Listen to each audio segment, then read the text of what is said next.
So many apples were harmed in the making of this video.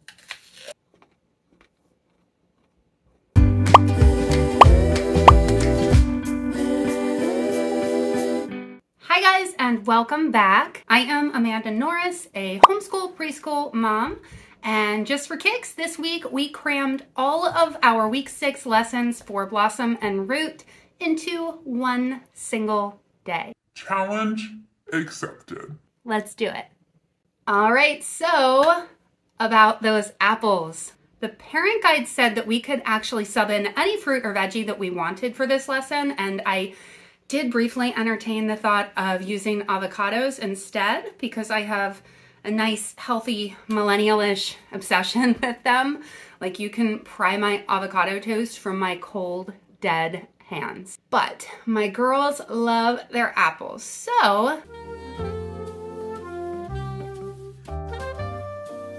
we bought a few bags from Aldi. They didn't really have anything crazy and actually didn't even have any green apples, which was kind of a bummer. So we ended up with Fuji, Gala, and Pink Lady. I ordered from Aldi because their produce is usually a lot cheaper, but I probably would have gotten more variety elsewhere. So this was how we started our apple day here, by washing them on the kitchen floor. Washing things, guys, if you are not aware, is somehow always the biggest hit with kids. I like to lay out a little rug, give them some bowls, scrubbies, towels, and then just let them go to town. And it can take up a whole morning, really. You can do veggies, potatoes, cars, Legos, baby dolls, whatevs. Bonus points if you let them paint them first, and then they actually have something to wash off. So once the apples were clean, we talked about how they smell, look, feel, you get it. And then we sliced a bunch up and tried them all, talking about how they were different, which ones we liked the most, what we could make with them, where they came from, all that good stuff. And we sliced a few of them straight through so that we could check out the little star shape at the core. And we read a little story about that. And this is something that I discovered while I was looking into some Waldorf stuff a while back. So basically, the whole like all-in Waldorf lifestyle just really ain't the life for us guys. Like, I kind of prefer to pick different pieces of different philosophies instead of going all purist. That's just not really my thing. I don't like anything that much, but I do really like a lot of the different elements of Waldorf. And one of those things is like the poems and the stories, the verses. I've actually created a lot of little cards with different verses inspired by Waldorf for our morning time. And then I also created a printable for this activity too. So it's just like a little Apple Star story, Waldorf inspired thing that you can hop down, grab in the description. I'm gonna try to offer free printables here every once in a while as I make them for us. I'd love to share them with you too. So if you do go down and grab them, I would love to know. I would love to know if you've used them and enjoy them. So drop me a comment, or even better, tag me on Instagram so I can see them in action.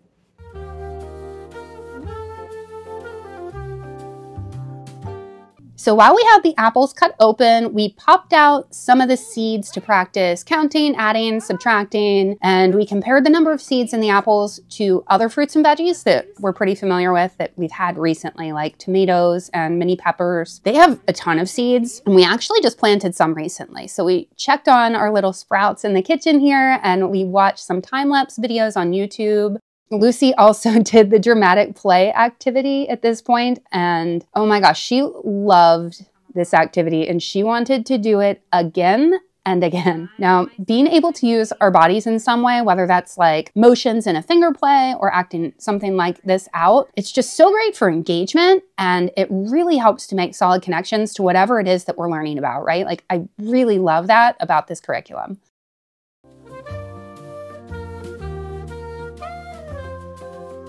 We checked out the waves painting on my phone for this lesson. I feel like I might not end up printing out stuff like this like I did in the first lessons. So I looked at it on my phone, and then I set up a little art space in Hazel's high chair in the kitchen. And it's kind of funny how we often end up using this baby stuff that we purchased for her, like the high chair and our little play yard thing. We end up using those more often to keep Hazel out than in. Whatever works, right? So I tried to just gently sort of stress to Lucy that she doesn't have to recreate the painting that she saw, since sometimes she just automatically does do that. And that's totally cool. But I wanted her to know that she can do whatever she wants, right? That this is open-ended. It's her activity. And she did end up just doing her own thing. So using the blue and the red paints that I provided, she started off by making a little house with a blue roof. Then she wanted to mix the colors together into purple. And then it really just at some point turned into this big, messy sensory experience. While she was in there, she also used her new purple paint to stamp with an apple. I just cut a chunk off like the star part and she squished it around in the purple and made a little stamp on a paper. We left it all sit overnight. So when I took the apple and the brushes off of the paper then, after being so wet, like it just sort of pulled some of the paper off and it made this creepy little face that Lucy used as a mask then. She's super into Halloween, so that worked out well for her.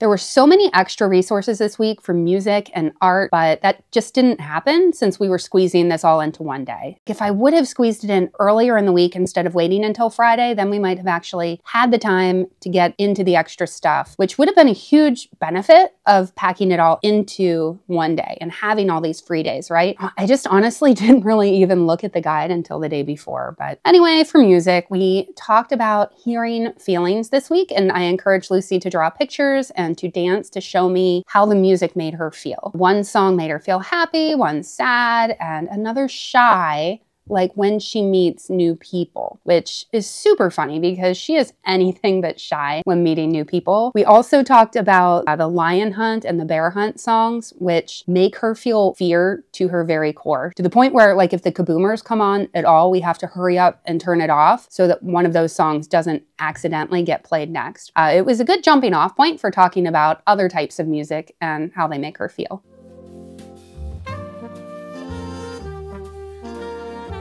So if you haven't noticed by now, I am a total fangirl for this whole kindness and connectivity thing. This week, I made this little heart-shaped note with like a secret coded message in it and put it in Lucy's little first floor powder room. Now, because of my brilliant choice of placement, I couldn't video the whole finding it part, which was fun. She was just so happy about it. And then she ended up making me one too later that day. And it took me, I'm going to say about 3 minutes probably for me to make this thing and to tape it onto the wall. That's it, 3 minutes. And those 3 minutes just made her morning. And I just love these little reminders for us as parents, right? And I love how this shows just how powerful modeling can be too.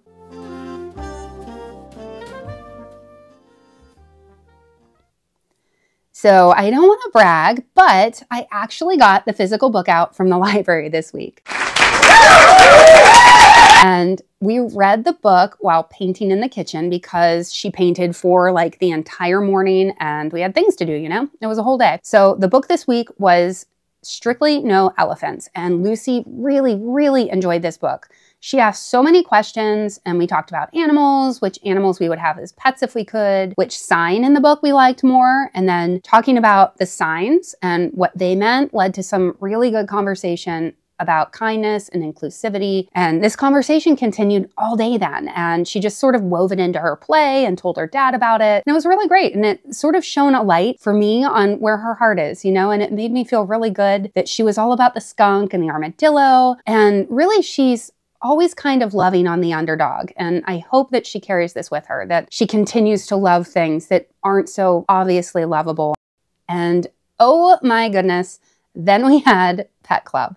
And it was a blast. It was a big deal. And it was Friday night, so their dad got off work and we laid out a blanket on the floor and brought all these stuffies and animal toys, even the ones that would likely be shunned from one of those snobby regular pet parties. I'm looking at you, Lucas. And we partied hard, guys. We had coffee and ice cream and little snacks and some adult beverages for the party chaperones. And we watched Secret Life of Pets, 2 thumbs up, if you want a little related screen time to go along with your pet club. It was just so much fun, and this will absolutely happen again. It was a totally okay way to spend a Friday night.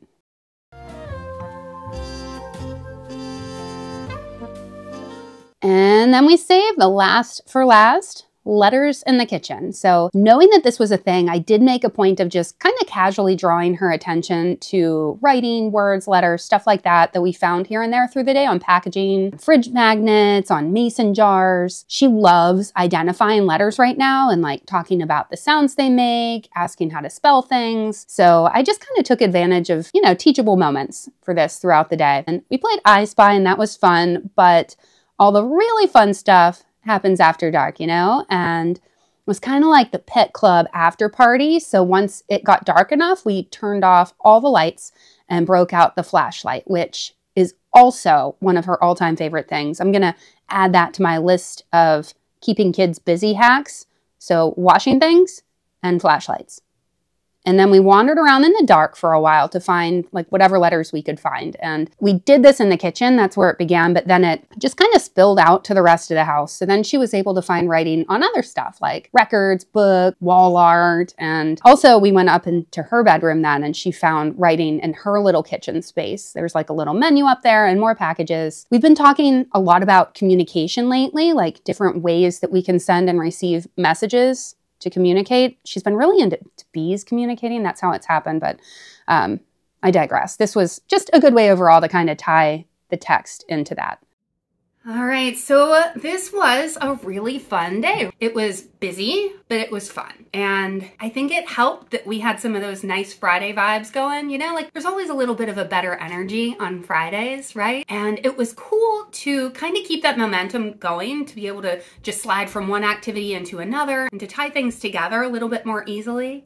I didn't love the whole multitasking thing. I'd rather be spending like just nice, slow, quality time on each lesson. And I also didn't love having to be aware of how long things were taking. And like I just always had like that next lesson in my mind and I'd rather not. I'd rather just be in the moment, focusing on what we're focusing on. But in a pinch, if you don't think you'll be able to get your lessons done for the week and you really do want to, totally doable. And we are absolutely going to do this again. Like if we go camping through the summer, I think this is something we might do. So yeah, in a pinch, I dig it. And if you also dig it, if you like this type of content, if you are homeschooling a preschooler, a toddler, if you are a stay-at-home mom that just wants some ideas for things to do with your kids and you somehow ended up here with me, I hope that you will come back. So make sure that you like and subscribe and hit the bell and stuff, and check me out on Instagram too at Foursquare Schoolhouse, and I will see you guys next time.